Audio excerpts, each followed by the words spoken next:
The sun had barely risen over the sleepy town of Ashbury when a gentle breeze stirred the curtains of the Miller family's small two-story home on Pine Ridge Lane. 7-year-old Noah Miller sat on the edge of his bed, his small fingers wrapped tightly around the toy fire truck his father had given him a year ago. The quiet hum of early morning filled the house. Birds chirping, a lawn sprinkler whirring in the distance, the occasional car humming past. But Noah's ears were attuned to something else, something he'd been hearing more and more often lately, something he didn't quite understand but couldn't ignore. From the second floor, just beyond the hallway and down the narrow corridor, a muffled voice, his sister's, drifted through the silence. It wasn't a voice like when she laughed at cartoons or teased him about his messy handwriting. This one trembled.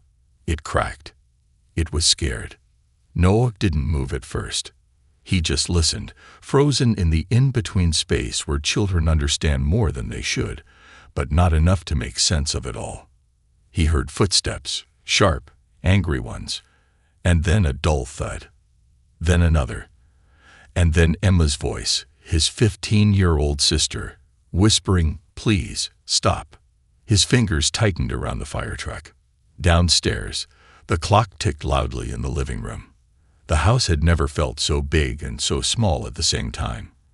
The kind of quiet that should have brought comfort now felt like it was pressing down on him, holding its breath along with him.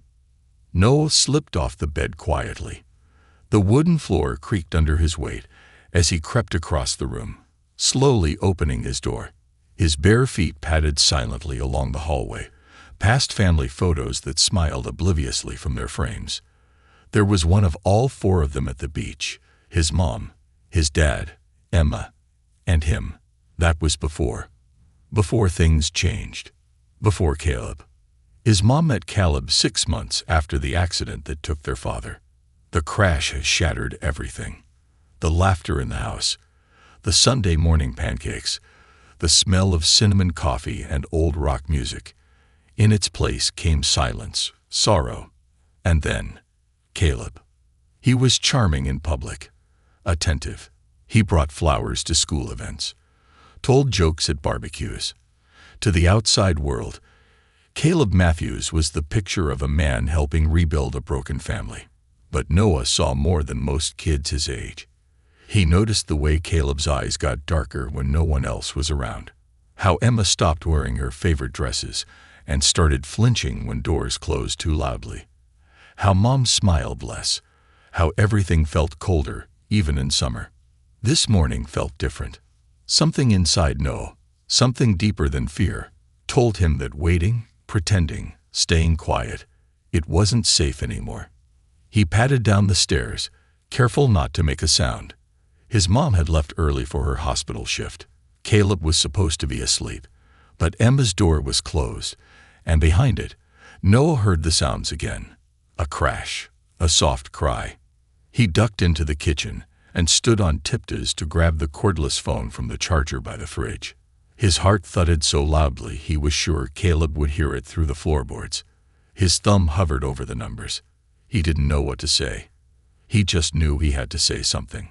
His tiny voice shook as he whispered, 911. The line clicked. 911. What's your emergency? Noah ducked into the pantry, curling between bags of flour and cereal boxes. His voice was barely audible. Hi. I think my sister's in trouble, he whispered. She's upstairs. My stepdad's with her. Please come fast. The dispatcher's voice was calm and reassuring, asking for the address, his name, what he could hear. He answered as best he could. The operator promised help was on the way. Then he waited. Every second stretched into forever. The world outside kept turning. The breeze kept blowing. The birds kept singing. But inside that pantry, Noah sat still as stone, phone pressed to his ear, listening to the faint cries above and praying help would come. And it did.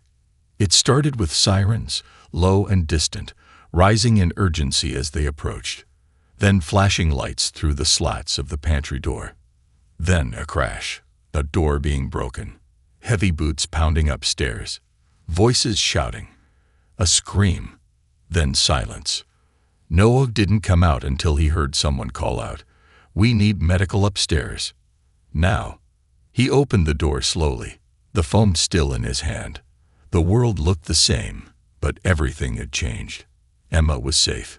Caleb was in cuffs. And Noah, 7 years old, scared, but brave, had saved her. He didn't understand all of it. Not yet.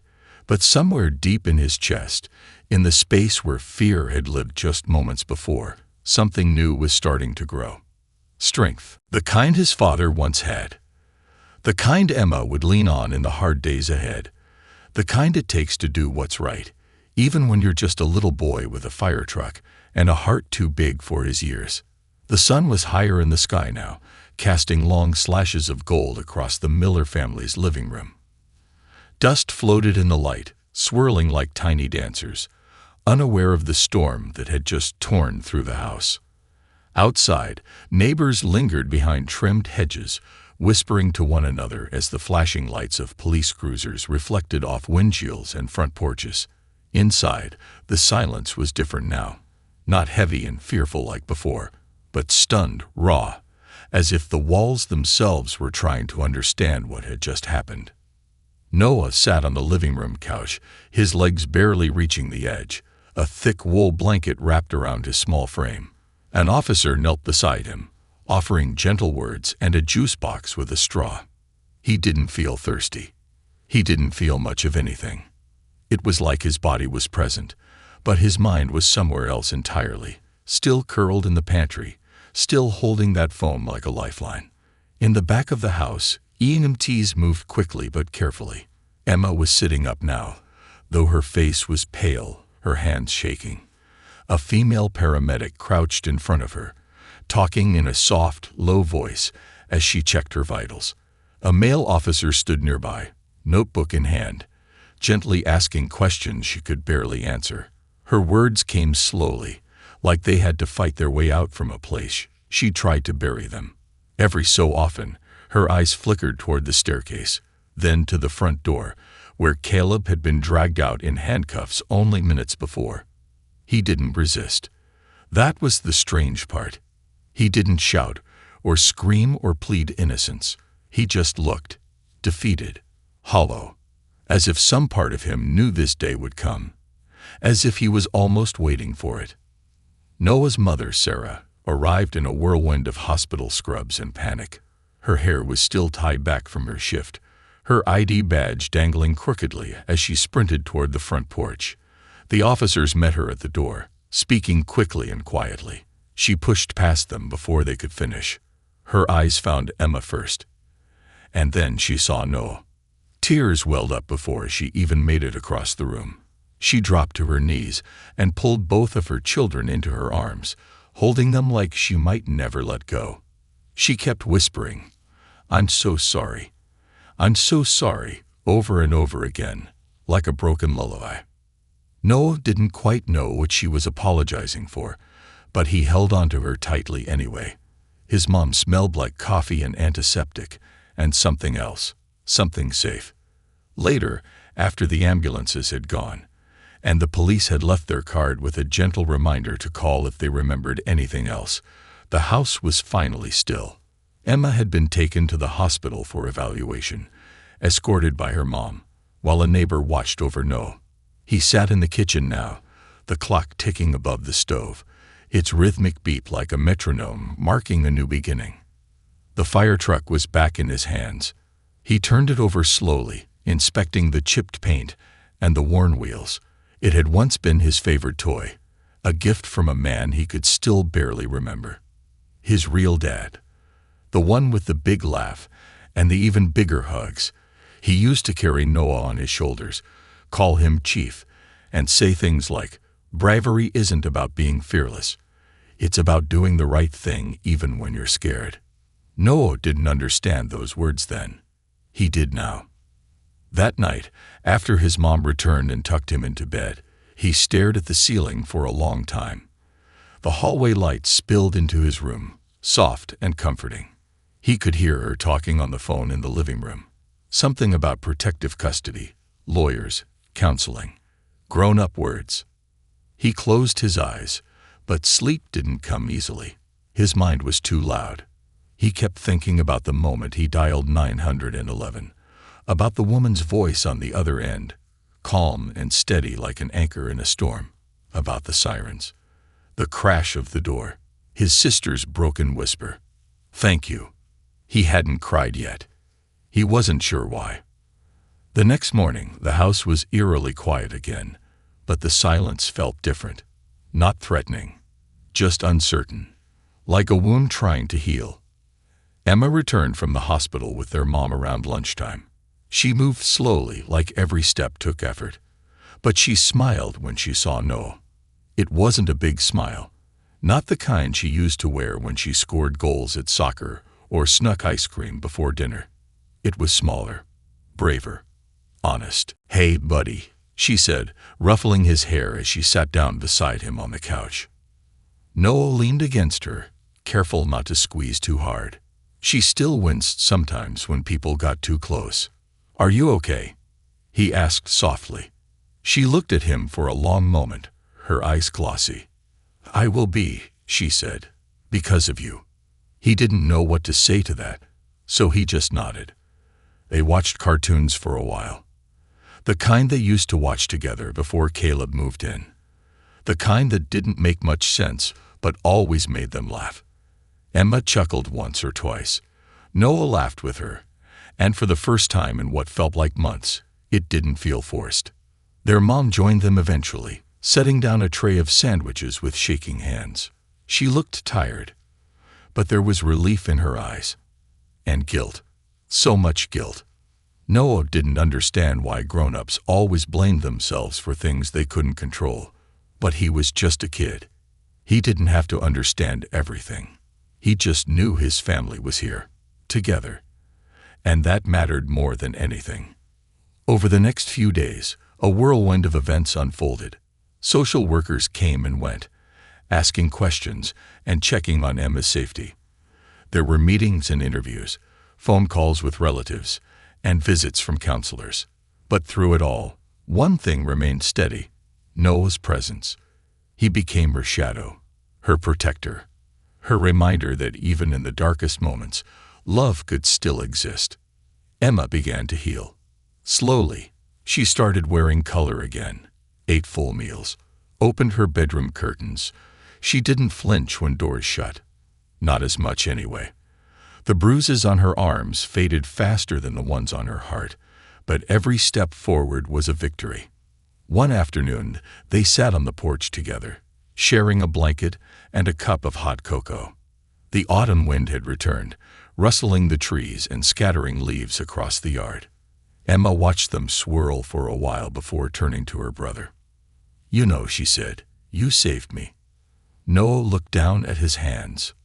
"I was scared." She smiled. "Me too, but you did it anyway. That's what makes you brave." He didn't answer. He didn't need to. He just leaned his head on her shoulder, and together they watched the wind carry the past away, leaf by leaf, until all that remained was the promise of something new, something better. And for the first time in a long time, Noah believed it. It was the first Monday back at school since the incident, and the air outside felt colder than it should have for early October. Noah stood at the edge of the playground, his backpack slung too low on his small shoulders, watching other kids run and shout and kick soccer balls across the field like nothing in the world had changed. But for Noah, everything had. The schoolyard felt different now. Noisier, somehow. Too bright, too busy. Or maybe it was just him who had changed. He kept close to the edge, away from the noise, away from the games. His teacher, Ms. Holloway, came over and knelt down beside him. She was young, kind-eyed, and always wore sweaters that smelled like cinnamon. "Hey there, Noah," she said gently. "It's really good to see you." He managed a small nod. "You doing okay?" He shrugged. She didn't push, just smiled and squeezed his shoulder, then stood and walked back toward the school entrance, giving him space. Noah appreciated that. Inside the school, things felt almost normal. Too normal. His desk was still in the same spot near the window. His cubby still had his name taped above it in bright green bubble letters. No one said anything at first, just curious glances from across the room, whispers behind open books. They didn't know the full story. Just fragments, like overheard words from grown-up conversations. Noah sat quietly through math and reading, drawing tiny spirals in the margins of his notebook. At recess, he watched a ladybug crawl across the blacktop, marveling at how something so small could move with such purpose. But later, at lunch, things changed. A boy at the table leaned over and said, "Is it true your sister's in the hospital 'cause of your stepdad?" Noah blinked. His throat tightened, and for a moment, he couldn't speak. Another voice chimed in, not unkindly but curious. "Did you really call the police? Like 911? Noah's cheeks burned. He stared down at his sandwich, suddenly not hungry. Ms. Holloway must have seen the look on his face because she was there within seconds, placing a gentle hand on his back and telling the others to let him eat in peace. The questions stopped, but the whispers didn't. When school finally let out, his mom was waiting just outside the gate. She looked like she hadn't slept in days. Her smile was tired but real, and when Noah ran into her arms, she held him for a long time before they walked home in silence. That night, Emma sat at the dinner table again. It was the first time in weeks. She picked at her food, her gaze distant, but when Noah made a silly face with his mashed potatoes, she smiled. Just a flicker, but it was there. He grinned, proud of himself. After dinner, their mom pulled out a cardboard box from the hallway closet. "I was saving this for later," she said, "but I think now is the right time." Inside was a dusty old photo album, one Noah hadn't seen before. Its leather cover was cracked, and the pages smelled faintly of time. She opened it carefully, and the first photo was of their father, holding a newborn Emma in his arms.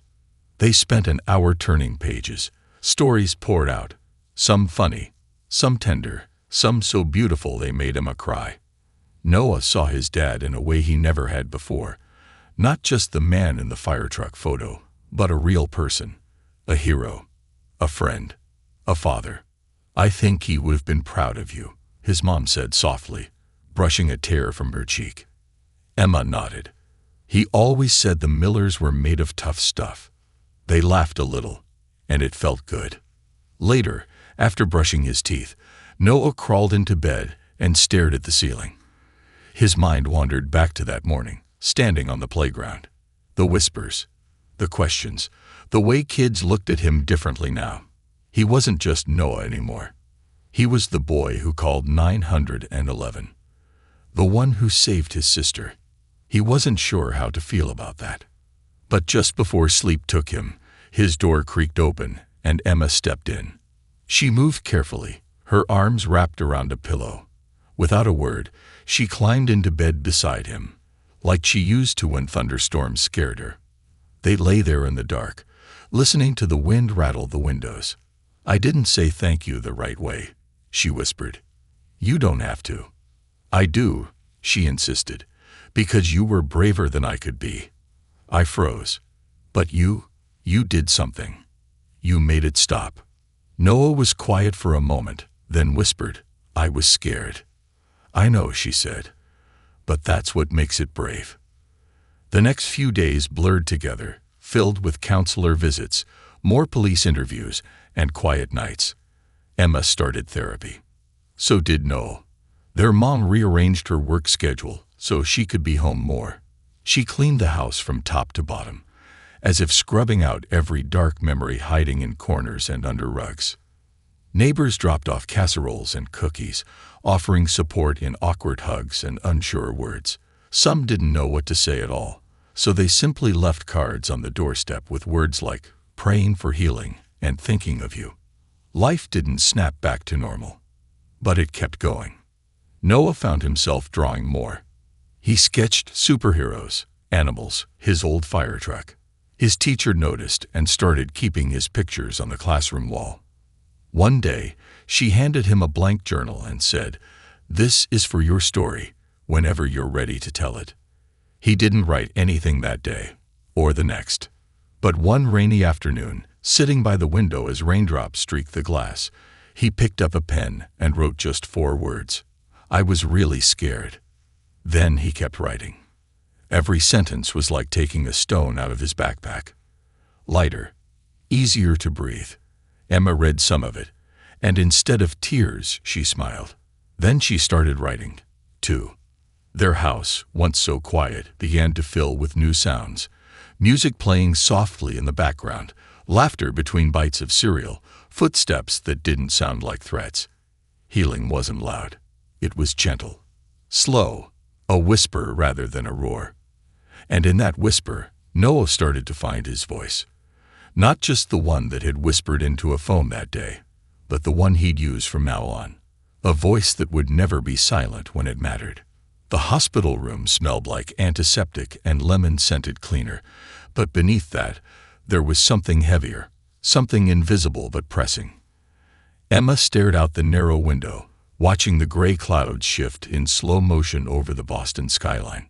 Her face was pale, lips chapped, and one of her wrists was wrapped in gauze from when she tried to fight back. The doctors said she was lucky.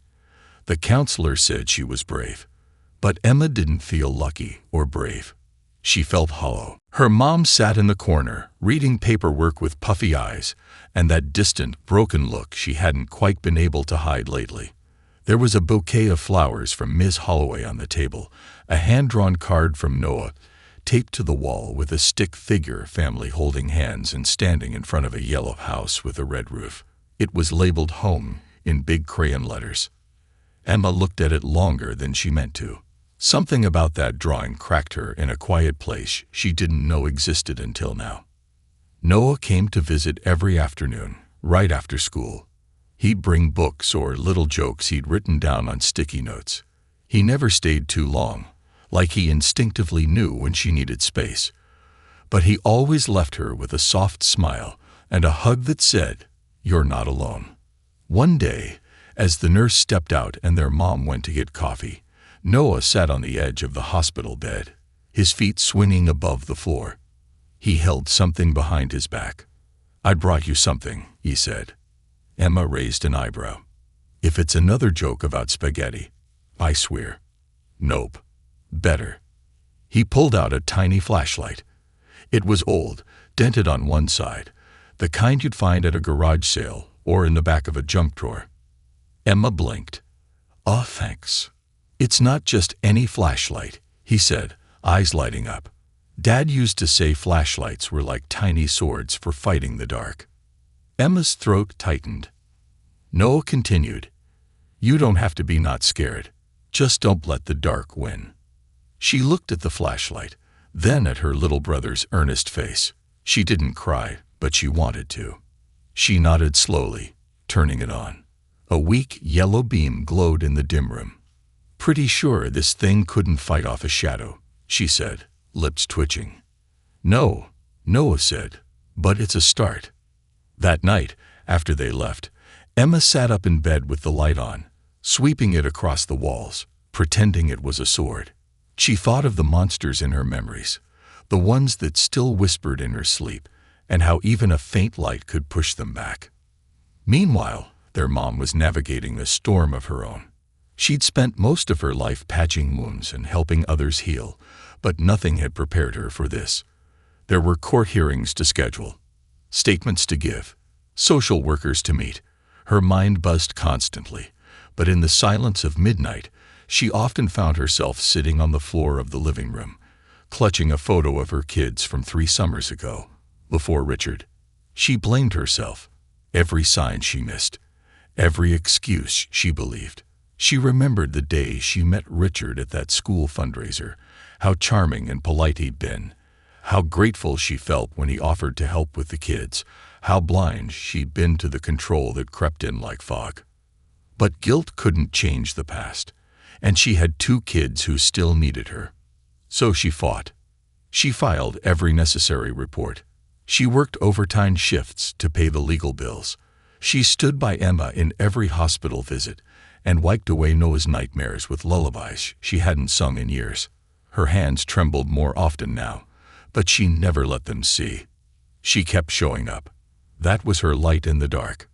Back at school, things had shifted for Noah too.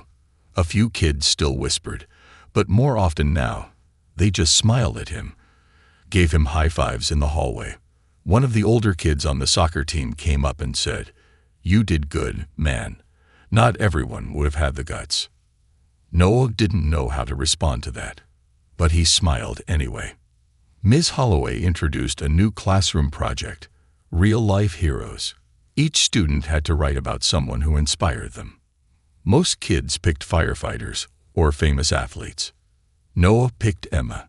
He wrote about how she'd stood up to someone bigger and stronger, how she kept going, even when she was afraid, how she smiled at him every day, even when she looked like she wanted to cry. "She's the bravest person I know," he wrote, "and she's my sister." When he read it aloud to the class, Ms. Holloway had to wipe her eyes. A few other kids did too. It wasn't a loud moment, but it was a powerful one. Emma came home a week later. There was no big celebration, no balloons or party. Just a quiet evening where they ordered pizza, watched cartoons on the living room floor, and stayed close like gravity was pulling them into each other. As the credits rolled on the old cartoon, Emma turned to Noah. "I read your hero essay," she said. Noah's eyes widened. "Wait, how?" Ms. Holloway emailed it. He blushed. "You're not mad." She smiled. "I'm honored." Noah grinned and nudged her shoulder. "You are kind of awesome." She bumped him back. "You're not so bad yourself." Later that night, their mom joined them on the couch. The three of them tangled together under a giant blanket, like roots of the same tree. They didn't talk much. They didn't need to. Outside, the wind howled, but inside, the flashlight sat on the coffee table, still glowing faintly, a quiet symbol of how even the smallest light could make a difference. None of them knew what tomorrow would bring. But for the first time in a long while, they weren't afraid. They had each other. And that somehow made the dark seem just a little less endless. The courtroom was colder than Emma expected. Not the temperature exactly, but the feeling. Like the walls were too white and the silence too thick. It wasn't like on TV. No dramatic music or loud gasps from the audience. Just quiet papers rustling, the steady ticking of an old clock above the judge's bench, and the muffled sound of a bailiff's footsteps. Everything felt slower, heavier. Emma sat next to her mother on the hard wooden bench, her hands clasped tightly in her lap. Her knuckles were pale. Across the room, Richard sat with his lawyer. He wore a gray suit and a blank expression. He didn't look at them. Not once. But Emma could feel his presence like smoke. It made her throat tighten. The judge was an older woman with silver hair and kind but sharp eyes. She listened patiently, nodded occasionally, and tapped her pen against her notepad every few seconds, like a quiet metronome guiding the room. Emma had already spoken once to the detectives, then again to a counselor, and now to this room full of adults who all stared with careful attention, but none of them truly knew. They had notes. They had transcripts, but they didn't have the feeling, the weight, that sat on her chest every night like a ghost. Still, she spoke. Her voice didn't tremble. She told them what happened, not in every detail, but enough. Enough to see the shift in the judge's eyes, the way her mother's breath caught quietly beside her, the way even the lawyer stopped writing for a second. Emma talked about fear, about control, about silence, about how she'd stopped singing in the shower because she didn't want to draw attention, how she'd worn baggy clothes to disappear, how she'd stared at her ceiling some nights just listening, waiting. And then she talked about Noah. She told them how a 7-year-old boy picked up a phone because he loved his sister more than he feared the consequences, how his small voice made a powerful call that changed the course of their lives. The courtroom wasn't silent because of rules. It was silent because of respect. When Emma finished, she exhaled so deeply it felt like she'd been holding her breath for months.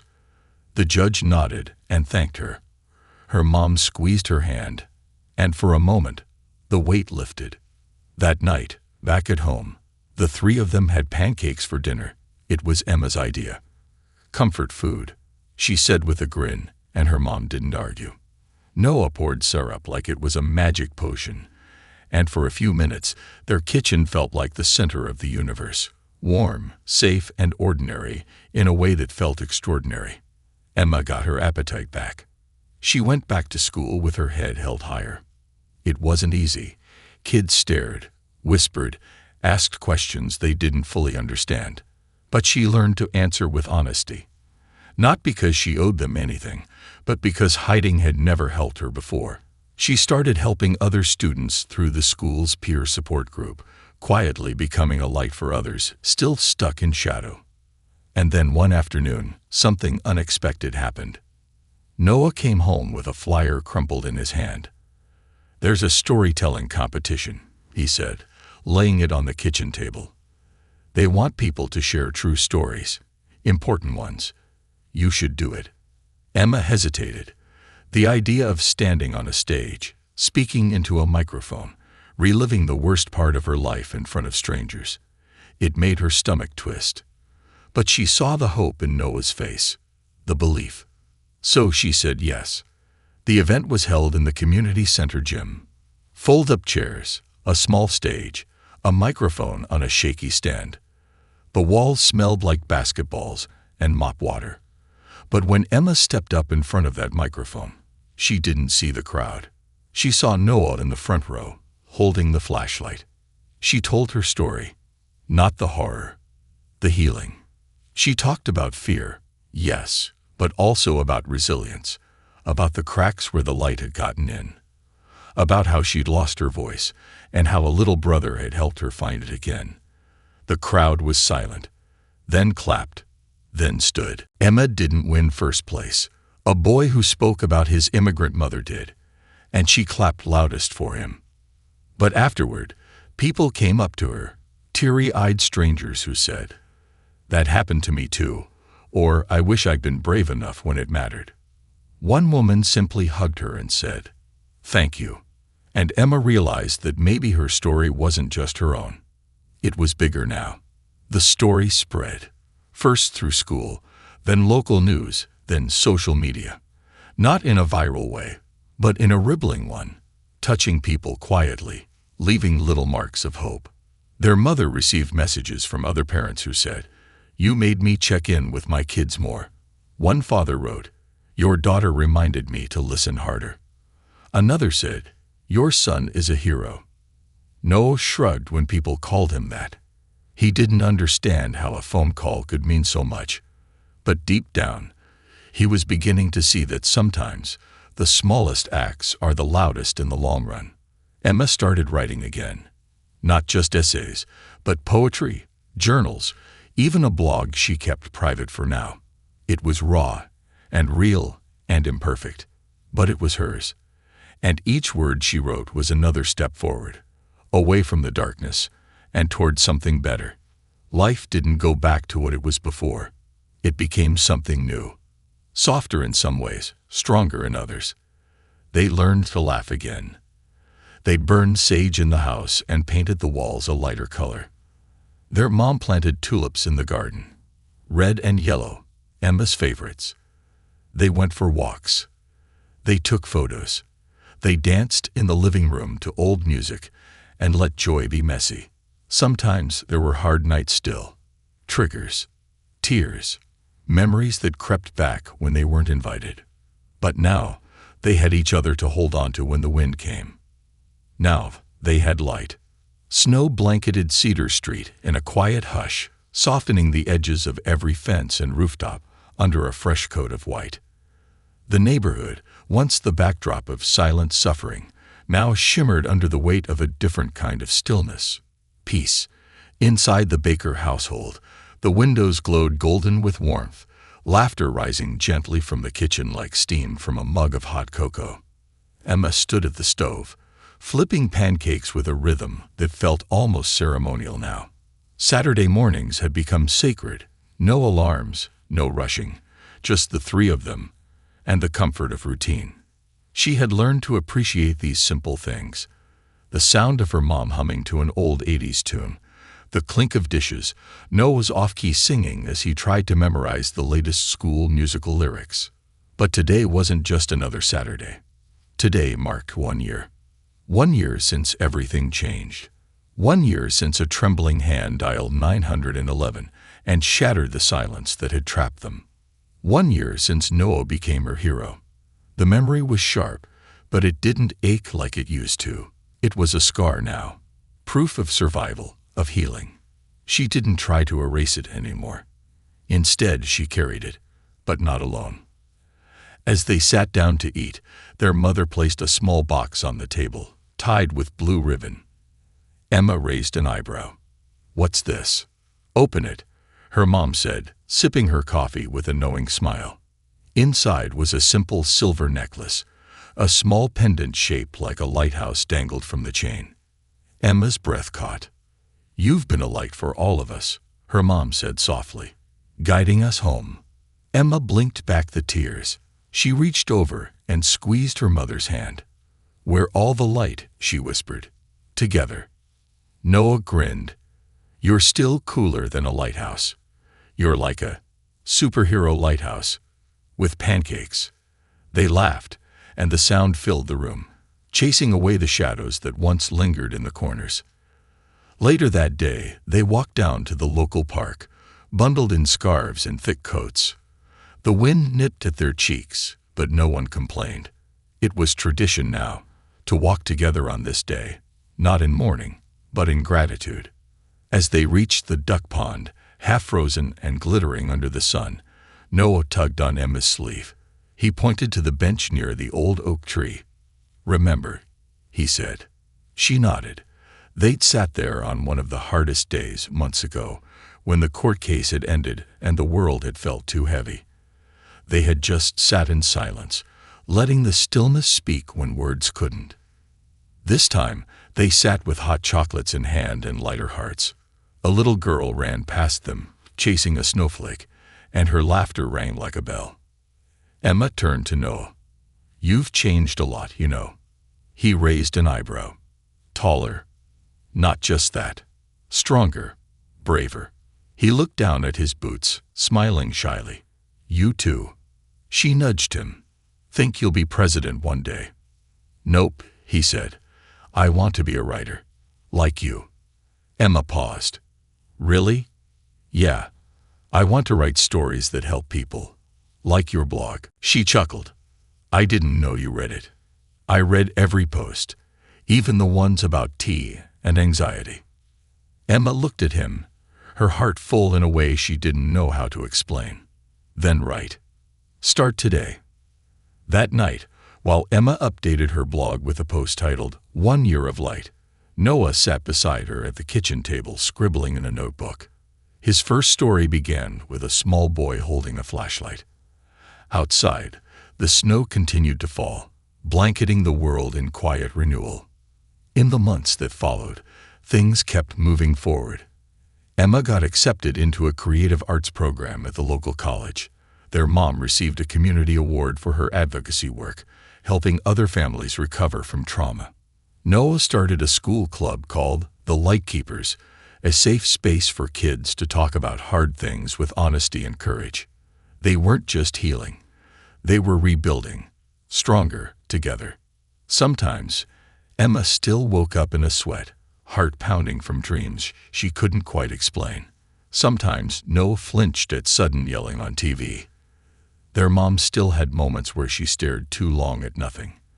But those moments passed, like brief winter storms, always followed by light. One Sunday evening, as the sun dipped low over the horizon, Emma found herself sitting on the back porch, wrapped in a blanket, watching the world glow in amber hues. The house behind her hummed with music and life. Noah was inside cooking spaghetti, with way too much garlic, and their mom was laughing at something he'd said. Emma held the tiny flashlight Noah had given her that day in the hospital. It didn't work anymore. The batteries were dead, but she didn't throw it away. She held it because it reminded her that no matter how dark things had gotten, they had never been fully lost. That even in her weakest moments, she had held on to something: hope, love, the idea of a better day. And that was enough.